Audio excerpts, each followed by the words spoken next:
Bonjour, je vais vous raconter une histoire. Toute ressemblance avec des personnes existantes ou ayant existé est purement fortuite. Ou pas. LOL. Il était une fois, un facochère feignant, égoïste et menteur. 2 vidéos parodiques que vous avez vues sur ma chaîne, sur le gros faker de chasseur de dons ont été strikés et supprimés hier matin. En plus d'être un gros arnaqueur, un menteur, un manipulateur, c'est aussi un faible qui n'a comme recours que de faire supprimer les vidéos, quand il le peut. Faible et lâche, le gros faker se cache derrière ses abonnés pour se défendre, il rage que la vérité éclate, il se bourre la gueule durant ses lives et une fois défoncé, il chiale et demande à ses moutons et cervelés d'abonnés, de venir signaler les vidéos qui parlent de lui. Gruic gruic, gruic, ouin ouin ouin, gruic gruic, ouin ouin gruic. Ce n'est pas grave pour ces 2 vidéos, c'était juste de l'humour.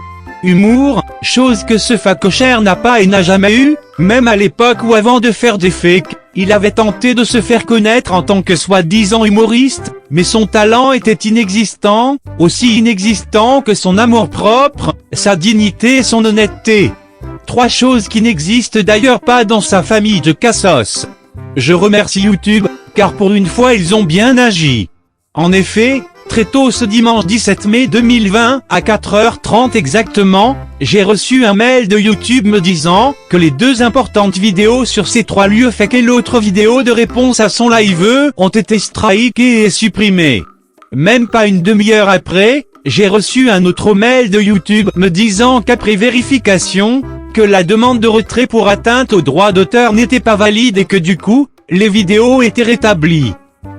C'est génial, car c'est le plus important, c'est que les vidéos sur ces 3 lieux fake et l'autre vidéo de réponse à son live continuent à exister et être partagées, car elles ne sont que vérité et dévoilent encore plus l'ignoble personnage qu'est ce facochère.